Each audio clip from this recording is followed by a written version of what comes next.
미국과 유로존의 경기 침체 가능성이 커지면서 글로벌 경기 후퇴도 시야에 들어오고 있습니다. 그동안 이런 국면에서 구세주 같은 존재감을 보여온 나라는 중국이었습니다. 하지만 이러한 중국 경제의 모습도 큰 변화가 감지되고 있는 모습입니다. 중국의 경제 성장은 2023년 5.5% 성장 목표와는 거리가 먼 4.9%로 저성장이 이어질 것으로 전망되고 있습니다. 현재까지 진행되고 있는 제로 감염자 정책을 철회하지 못하는 것이 회복을 가로막고 있는 것은 사실이지만 그것은 단기적인 문제일 뿐입니다. 현재 중국의 성장 둔화는 보다 심각한 구조적 문제가 가져올 장기적인 성장률 하락이라는 흐름을 이해할 필요가 있습니다. 장기 거시 경제를 예측하고 있는 옥스퍼드 이코노믹스는 1999년부터 2019년 평균 9%였던 중국의 성장률은 2020년부터 2030년 4.5%, 2030년부터 2040년 3%까지 떨어질 것이라고 전망했습니다. 중국의 장기적인 성장력 향방은 세계 경제의 흐름을 크게 좌우할 것입니다. 중국이 높은 성장세를 유지해 미국을 따라잡고 언젠가 미국을 능가할 것이라고 생각했다면 대만을 둘러싼 미중 패권 다툼을 할 필요 없이 장기전으로 끌고 가면 될 것입니다. 반면 만약 중국의 성장력이 계속 하락한다면 빠른 시일 내에 대만 문제를 매듭 짓겠다는 판단도 있을 수 있습니다. 경제학에서 장기 성장 예측은 경제의 공급 측면에 주목하여 노동력, 자본, 생산성과 같은 생산 요소가 각각 성장에 어느 정도 기여를 하는지 추산해 진행합니다.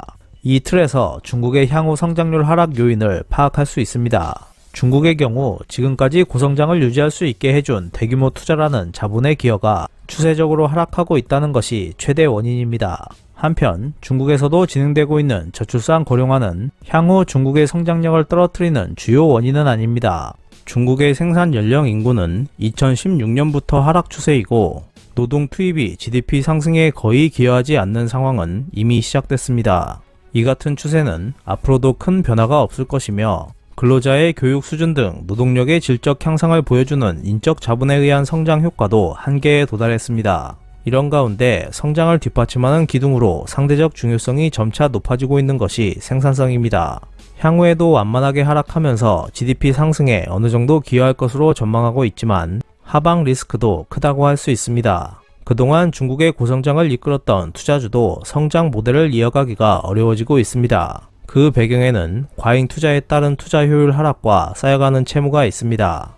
중국 GDP에서 차지하는 투자 비율은 추세적으로 계속 상승해 왔지만 2010년대에 들어서면서 한국이나 일본 등 주변국에 비해 압도적으로 높은 수준을 유지해 왔습니다. 1997년 태국에서 시작된 아시아 금융위기 이후 한국과 다른 아시아 국가들이 투자 의존도를 낮춘 반면 중국의 투자 비율은 상승세를 이어갔습니다. 국제금융위기로 세계 경제가 나락으로 떨어질 뻔했을 때 중국이 대규모 경기 부양책으로 세계를 떠받친 때도 있었습니다. 2010년대에 들어서도 중국은 높은 수준의 투자를 유지했지만 성장과 투자 효율은 계속 떨어졌습니다. 투자 효율이 떨어진 것은 다양한 형태의 과잉 투자가 초래한 것이었습니다.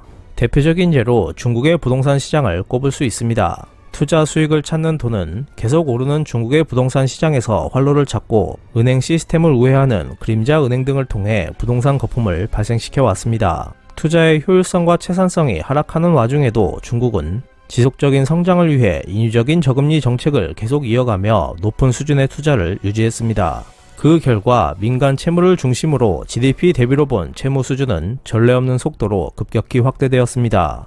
원래 GDP 대비 민간 비금융 부분의 채무 잔액은 경제발전 단계나 금융시장 정비가 진행됨에 따라 완만하게 상승하는 것입니다. 중국의 채무 수준이 10년 만에 급격히 팽창해 선진국을 크게 앞지르고 있는 상황은 분명 중국이 감당할 수 있는 수준을 넘어섰고 그 지속성마저 우려되고 있습니다. 채무 문제에 대한 심각성은 아마 중국 당국도 알고 있을 것입니다. 현재 중국의 부동산 시장이 살아나지 않는데도 금융 완화에 소극적인 것은 더 이상 채무 문제를 악화시키고 싶지 않다는 의도가 깔려 있을 것입니다. 채무 문제의 이면에 있는 부동산 투기가 불러온 빈부 격차 확대에 대한 사회적 불만도 정치적으로 경제 정책의 선택지를 좁히고 있습니다. 시진핑이 추진하고 있는 공동부유 정책 하에서는 경기 부양에 가장 효과적인 부동산 거품을 되살리는 것은 있을 수 없는 선택지이기 때문입니다. 이처럼 투자 효율이 추세적으로 하락세를 이어가는 가운데 심각해지고 있는 채무 문제는 인위적인 저금리에 따른 투자 촉진을 어렵게 하고 있습니다.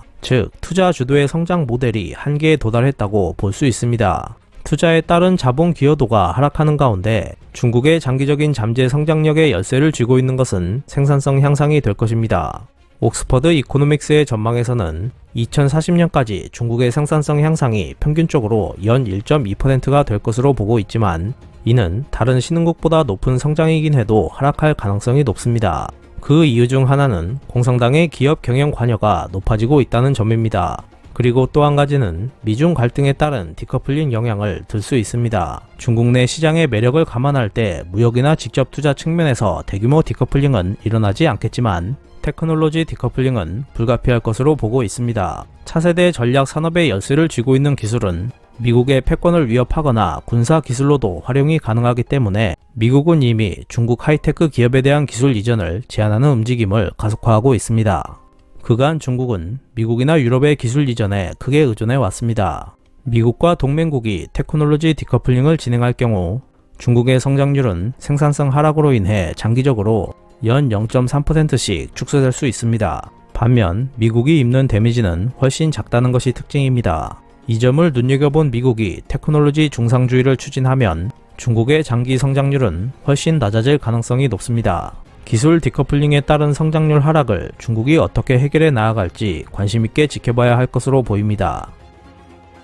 이상 피커TV였습니다.